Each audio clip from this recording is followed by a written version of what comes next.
LAB কেন্দ্রের কাছে জমা দেওয়া একটি খসড়া প্রস্তাবে বলা হয়েছে যে 24শে সেপ্টেম্বর সহিংসতার ঘটনায় তাদের সদস্য এবং জলবায়ু কর্মী সোনম ওয়াংচুক এবং অন্যান্য আটক ব্যক্তিদের সাধারণ ক্ষমা প্রদান করার আলোচনা সুষ্ঠুভাবে চালিয়ে যাওয়ার জন্য অপরিহার্য। লাদাখকে রাজ্যের মর্যাদা এবং ষষ্ঠ তফসিলের মর্যাদা নিয়ে আন্দোলনের নেতৃত্বদানকারী সামাজিক, রাজনৈতিক এবং ধর্মীয় গোষ্ঠীগুলির একটি মিশ্রণ, যা 2019 সালে একটি কেন্দ্রশাসিত অঞ্চল হয়ে ওঠে। এটি এই সপ্তাহের শুরুতে কেন্দ্রীয় স্বরাষ্ট্র মন্ত্রণালয়ের 29 পৃষ্ঠার খসড়া প্রস্তাব জমা দিয়েছে। এই ধরনের সাধারণ ক্ষমার মেয়াদ বৃদ্ধি একটি বিশাল আস্থা তৈরি করার ব্যবস্থা হিসেবে কাজ করবে, যা লাদাখের জনগণ এবং ভারতের সরকারের মধ্যে সংলাপ এবং পারস্পরিক বিশ্বাসের চেতনাকে শক্তিশালী করবে।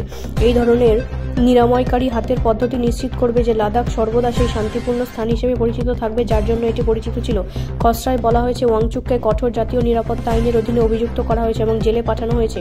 এই নথিটি শুরুতেই 24শে সেপ্টেম্বর লেহতে সহিংসতার উল্লেখ করা হয়েছে, যেখানে ষষ্ঠ তহসিলের মর্যাদা দাবি করে বিক্ষোভকারীরা সহিংস রূপ নেওয়ার পর পুলিশের গুলিতে 4 জন স্থানীয় নাগরিক নিহত হয়েছিলেন বলে অভিযোগ করা হচ্ছে। 2025 সালের 24শে সেপ্টেম্বর যা ঘটেছিল এবং পরবর্তী ঘটনাগুলি লাদাখের মতো জায়গায় নজিরবিহীন, এবং এই ঘটনাগুলি জনগণের মনকে নাড়া দিয়েছে।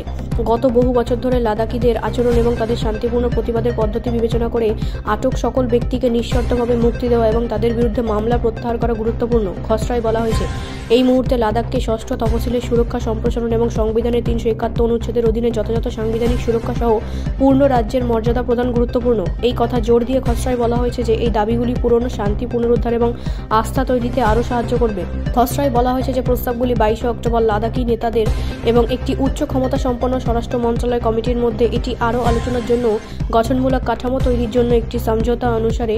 তবে LAB ব্যক্ত করেছে যে লাদাখের দাবির একটি পারস্পরিক গ্রহণযোগ্য সাংবিধানিক সমাধানে পৌঁছানোর জন্য মন্ত্রণালয়ের সাথে আরও আলোচনা, পরামর্শ এবং আলোচনার জন্য সম্পূর্ণরূপে উন্মুক্ত।